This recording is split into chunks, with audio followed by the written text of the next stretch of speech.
Today I'm going to be speaking on something that I spoke about a while ago. I want to try to make it a little bit clear. Today's message is here we go again. And I'm going to be talking about a couple of things. I might have to do a part 2 on this, but this is going to be that first part.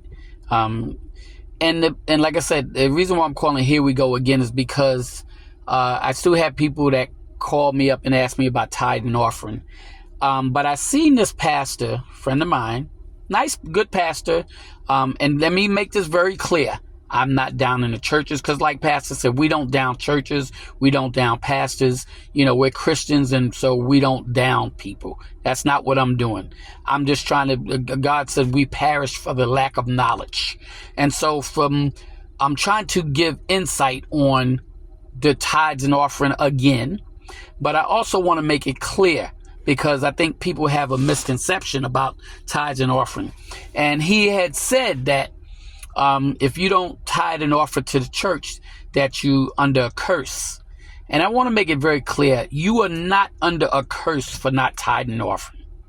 When you don't tithe and offering, you just don't get the same blessing as a tithe and offerer. That's the difference. God does not have a curse on you. He's not taking anything and putting it on you. No spiritual thing or no warlock things. He's not putting no curse on you. God still blesses you. Even not being a tithe and offering, you still get blessed, but you don't get the blessings of a tithe and offering. It's just like if you have 2 kids, okay, and you have one child that goes to work, does everything, help you out with the bills, and come in and do what they have to do when you need them. They go out and buy food, or they help you pay the bills, and if you need something, they're there. Then you have another child that wants to stay in the bed all day long, and don't want to do anything, lazy and everything else and whatnot. Well, let's be honest. The one that's doing all this stuff, you're going to sit up here and give them more, because they're more worthy, okay, because of what they do. It's the same thing with tithe and offering. You're more worthy. God can trust you more when you give tithe and offering. I would never sit up here and tell people not to tithe and offer. But I want to make it clear, you're not under a curse when you don't tithe and offer. He also said that you can't give your tithe to nowhere but the church. Okay, and you can't give it to Goodwill, or you can't give it to nobody else. Well, I don't agree with that either. What about if you don't have a church home? Tithe and offering is not just about money. Tithe and offering can be about time. It can be about donations. It can be about giving your time and volunteering. There's everybody always thinks that tithe and offering is about money, and it's not always about money. Back in the days and whatnot, when they tithe, they didn't tithe with money. They tithe with animals and cows and goats and everything else and whatnot. So it's not all about money. We have made it about money. The churches today, the religion today has made it about money.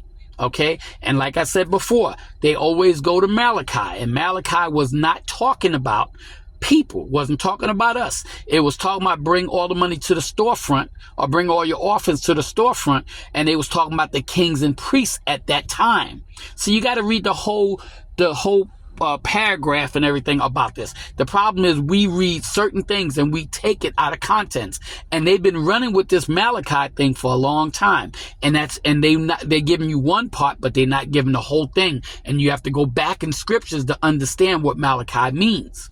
Okay, and like I said before, there's nothing in the Bible that says give 10%.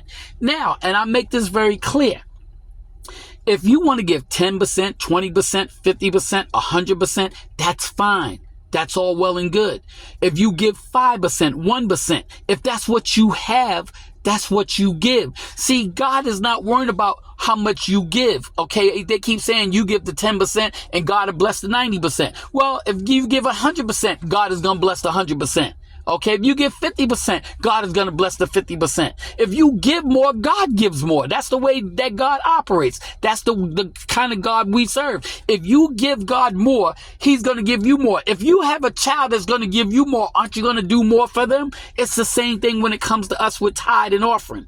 But You keep that, but they keep saying, you have to give 10%. Well, what about people that don't have 10% to give, only have 5% to give, 3% to give? What about people that don't have a home, a church to go to? So if they want to give tithe and offering, if they want to volunteer whatever they time and give to donate to a organization and whatnot, 5% or 10%, is that not they tithe and offering?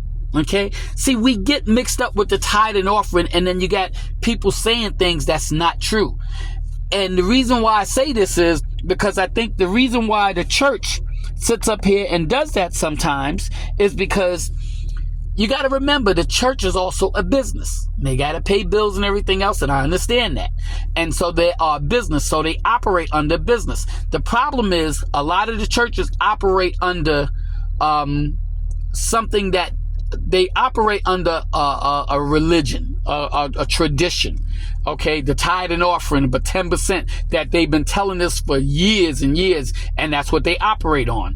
They'll bring all the money to the storefront. That's something they operate on. That's something that they have in the word, but it doesn't. The meaning is not what the churches says it means. This is why I keep saying, tell people all the time, you have to read the word for yourself. Okay, I'm going to hit on a couple of other things and whatnot. I hear people say all the time, about paying a bill, and you supposed to give God your first seed. Well, your first seed wasn't back in the days, wasn't money either. It was your harvest was, like you said, your incense or your animals or your trade. You exchanged something or you gave something. It's not all about money. We have made it all about money, and it's not all about money. It's about time. It's about to do the things that you can do. It's about doing good for people. It's about sharing. It goes a long way with this tithe and offering thing. But we have turned it around and made it into money. Okay, I hear people say all the time, you should give, if you got a bill and that's your last, you should sit up here and give that money to the house, to the church, and God will take care of all your needs. And I'll make this very clear. God will take care of all your needs. He does. But you also have to use wisdom when it comes to when God taking care of your needs. Because see, sometimes God will tell you, have you ever noticed, sometimes God will sit up here and you'll be in the church or you'll be somewhere and they say, well, we need $1,000. Okay. And some people can sit up here and write $1,000 check like it's nothing. Some people don't have $1,000 to write. And some people, God will sit up here and tell them, give that $1,000. Some people, God won't.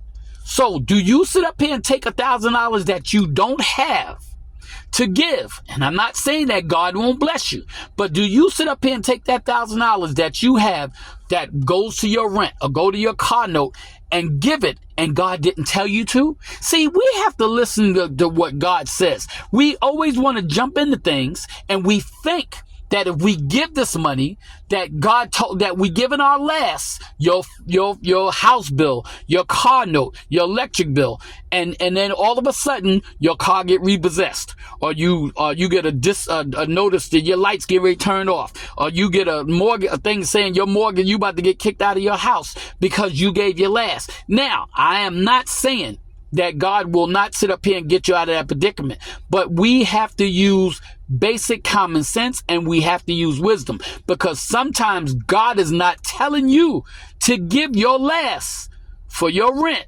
or your mortgage or your car note or your light bill. Sometimes God is not telling you to give. I'm not saying that God won't tell you to give, but you got to hear from God. You have to know it's coming from God before you give those things. See, we're so quick to sit up here and give our last, okay? And then we expect God to get us out of a jam when God never told you to do it in the first place.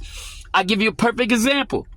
You know, I was in church, like I said before, and this pastor wanted $20, and this was a while ago, and I sat up there in that chair, and there's 3 people he wanted $20 from. I had my last $20. I sat up in that chair, and I looked in there, and I said, wow, that's like my $20 I got left. I ain't giving up my $20. I wasn't even going to go up there. And he kept talking about he need 3 people to come up there. And God was tussling with me. God said, go up there and get the $20 up. And I was like, I'm not giving up my $20, Father. I'm sorry. I'm not giving up my $20. And God kept dealing with me to go up there to give my $20. But see, God was dealing with me because he wanted to take me to a different realm. He wanted to bless me with something else, but I had to give him my last. I had to give him that last $20. But see, God dealt with me directly. God will deal with you directly before you sit up here and give your bill money up or your car note. And I'm, like I said before, I'm not sitting up here saying that God won't do that in certain times, but I'm saying you have to hear from God first before you sit up here and give up your last, because you'll give up your last and then your lights be turned off and your car get repossessed. And the first thing you want to do is blame God. And sometimes God didn't tell you to do that. We're so quick to blame God on something that we did, okay? Instead of God giving us, telling us to do it. God gives you wisdom. So before you listen to a pastor or a church or whatnot say you need to pay everything else first and your bills and stuff is second, God gives you wisdom on that. Use wisdom, okay? Because God will always give you wisdom on that. You know, I'm probably going to go to another part because it's so important that we understand the difference between tithe and offering. You know, we do so many things and whatnot when it comes to tithe and offering, but I don't think we have a concept on what tithe and offering really means. So before you sit up here and start listening to people saying what tithe and offering is, you really need to read the word yourself. You need to go into Malachi. You got to go into Malachi and read it. You got to read the before and after. There's other chapters that you have to read, and it will explain what Malachi means. You got to understand what tithe and offering means. It's not all about just giving money. Okay, it's also doesn't mean about the 10% all the time, because when you Abraham gave a tenth of what he owned because of what God did for him when it came to Lot. A lot of people don't realize that. And we sit up here and we run with this 10%. We run with the tithes and offering, not knowing. Okay, like I said, I'm never going to sit up here and tell somebody not to tithe and offer. I think you should. You should always give to God. But make sure you seek God first on what you give and before you give your last, what you give when it comes to going in your pocket and giving things. If God tells you to give $100, give $100. If God tells you to give $1,000, give $1,000. But don't do it if you don't have it and then you expect God to sit up here and get you out of your debt or out of trouble and whatnot when you do give it when God never told you to. So I'm going to do another part on this. I just wanted to get this out because we really need to understand tithe and offering, you know, and like I said, I'm not putting down pastors, I'm not putting down churches, but we have to have a better understanding. This is why God says seek wisdom first, okay, and he'll give you understanding of everything else. We don't want to seek wisdom first. We want understanding without seeking wisdom. So I'll probably do a second part on this. Thank you, Father, for this message.